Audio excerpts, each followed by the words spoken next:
নমস্কার বন্ধুরা, village food with কল্যাণীতে আপনাদের সবাইকে স্বাগত জানাই। আজকে আমি আপনাদের সঙ্গে শেয়ার করতে চলেছি দারুণ টেস্টি চিংড়ি পোস্তর রেসিপি।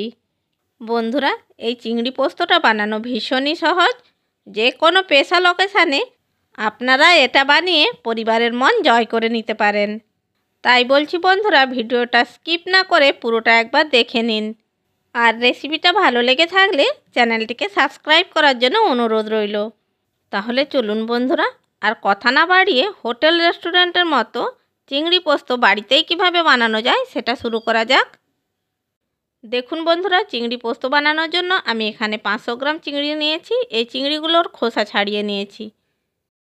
চিংড়িগুলোর খোসা ছাড়িয়ে পরিষ্কার করে ধুয়ে নিয়েছি। এবার এই চিংড়িগুলোর মধ্যে আমি নুন হলুদ মাখিয়ে নেব।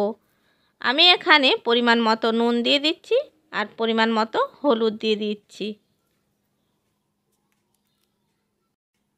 চিংড়ি মাছগুলোর মধ্যে আমি পরিমাণ মতো হলুদ দিয়ে দিয়েছি। এবার চিংড়ি মাছগুলোকে খুব ভালো করে নুন হলুদ মাখিয়ে নেব।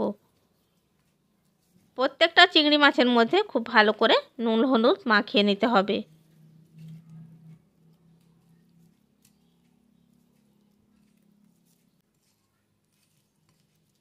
দেখুন বন্ধুরা, সব কটা চিংড়ি মাছের মধ্যে আমি খুব ভালো করে নুন হলুদ মাখিয়ে নিয়েছি। এবার এটাকে একটা সাইডে সরিয়ে রাখছি। এবার আমি একটি মিক্সিং জারের মধ্যে নিয়ে নিচ্ছি 3 টেবিল স্পুন পোস্ত। বন্ধুরা, যেহেতু এটা চিংড়ি পোস্ত তাই পোস্তটা বেশি পরিমাণে লাগবে। আমি পোস্তটাকে মিক্সিং জারের মধ্যে নিয়ে নিয়েছি। এবার মিক্সিং জারের ঢাকনা বন্ধ করে জল ছাড়া এটাকে একবার ঘুরিয়ে নেব। দেখুন বন্ধুরা, জল ছাড়া পোস্তটাকে একবার গ্রাইন্ড করে নিয়েছি। কত সুন্দরভাবে পোস্তটা গুঁড়ো হয়ে গেছে। এরপর আমি এর মধ্যে অল্প একটু জল অ্যাড করে দিচ্ছি। এরপর আবারও মিক্সিং জারের ঢাকনা বন্ধ করে এটাকে খুব ভালো করে বেটে নেব। দেখুন বন্ধুরা, পোস্তটাকে বেটে নিয়ে আমি বাটির মধ্যে নিয়ে নিয়েছি। এরপর আমি আবারও একটা মিক্সিং জার নিয়ে নিয়েছি। এর মধ্যে দিয়ে দিচ্ছি 2টো টমেটো কুচি আর দিয়ে দিচ্ছি 2টো পেঁয়াজ। পেঁয়াজগুলোকে আমি কুচো করে এর মধ্যে দিয়ে দিচ্ছি।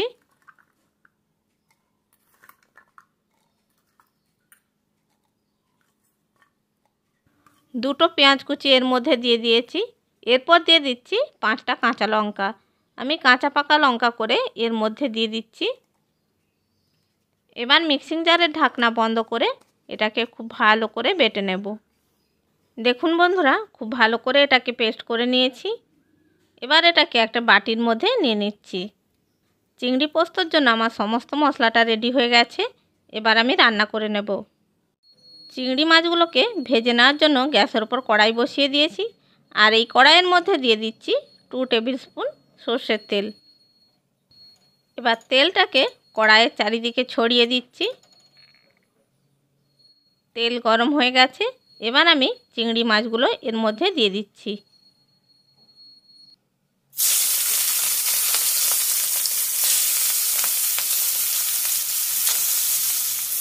সব কটা চিংড়ি মাছ কড়াইয়ের মধ্যে দিয়ে দিয়েছি। এবার চিংড়ি মাছগুলোকে উল্টে পাল্টে হালকা করে ভেজে নেব। খুব বেশি কিন্তু চিংড়ি মাছগুলোকে ভাজা যাবে না। বেশি ভাজা হয়ে গেলে চিংড়ি মাছ শক্ত হয়ে যাবে।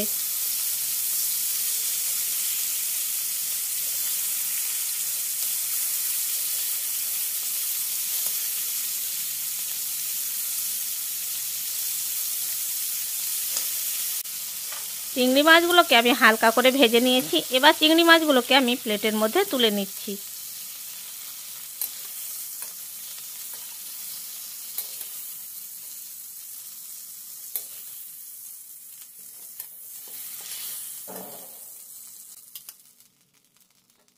এরপর আমি কড়াইটা পরিষ্কার করে নিয়ে আবারও এর মধ্যে দিয়ে দিচ্ছি 2 টেবিল স্পুন সর্ষের তেল।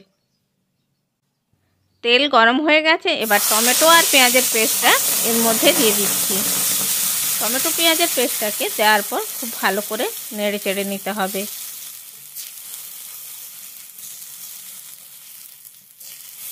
2 মিনিট মশলাটাকে নেড়ে চেড়ে নেওয়ার পর এর মধ্যে দিয়ে দিচ্ছি পরিমাণ মতো হলুদ গুঁড়ো, 1 টিস্পুন লঙ্কার গুঁড়ো, হলুদ লঙ্কার গুঁড়ো দেওয়ার পর মশলাটাকে আরও বেশ কিছুক্ষণ সময় ধরে কষিয়ে নিতে হবে।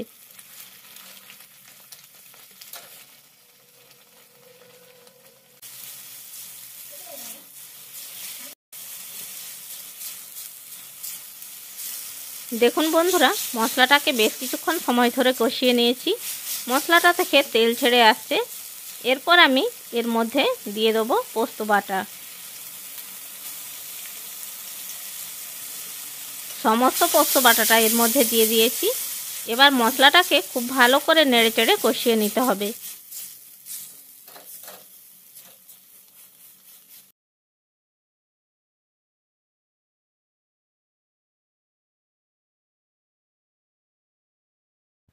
পোস্ত দেওয়ার পর মশলাটাকে খুব ভালো করে নেড়েচেড়ে কষিয়ে নিয়েছি।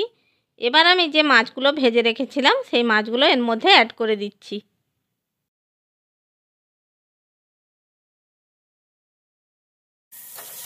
মাছগুলো মশলার মধ্যে দেওয়ার পর আবারও একটু নেড়েচেড়ে নিচ্ছি।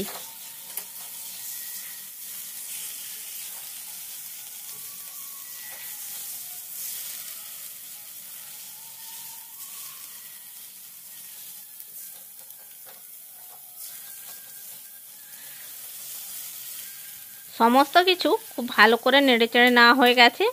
এবার আমি এর মধ্যে দিয়ে দিচ্ছি পরিমাণ মতো জল।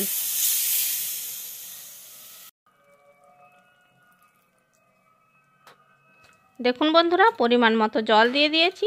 এবার মশলার সাথে মাছগুলোকে একটু নেড়েচেড়ে মিশিয়ে নিচ্ছি।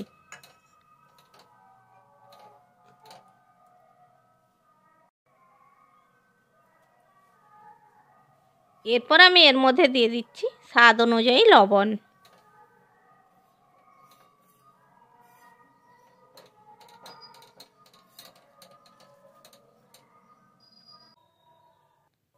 এরপর আমি কড়াইয়ের ঢাকনা ঢাকা দিয়ে এটাকে রান্না হতে দেব 3 থেকে 4 মিনিট।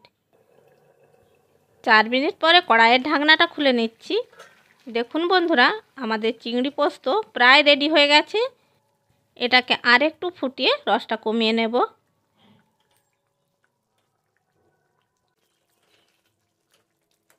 এখন চিংড়ি পোস্ত একেবারে রেডি হয়ে গেছে।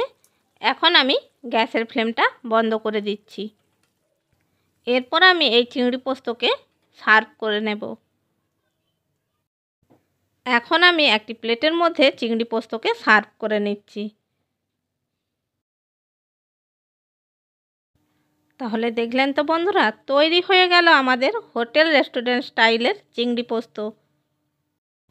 আশা করি বন্ধুরা আমার এই চিংড়ি পোস্তর রেসিপিটা আপনাদের ভালো লেগে থাকবে। রেসিপিটা ভালো লাগলে লাইক করবেন, শেয়ার করবেন আর কমেন্ট বক্সে আপনাদের মূল্যবান মতামত জানাবেন। আর এই রকম নানা রকমের রেসিপি পাওয়ার জন্য আমার চ্যানেলটিকে সাবস্ক্রাইব করে বেল আইকনটি প্রেস করে দেবেন। তাহলে বন্ধুরা যখনই আমি ভিডিও ছাড়ব নোটিফিকেশানটা সবার আগে আপনার কাছে পৌঁছে যাবে। চ্যানেলের যদি নতুন বন্ধু হয়ে থাকেন চ্যানেলটিকে সাবস্ক্রাইব করার জন্য অনুরোধ রইল। ভালো থাকবেন, সুস্থ থাকবেন। আবার দেখা হবে অন্য কোনো ভিডিও নিয়ে। ধন্যবাদ।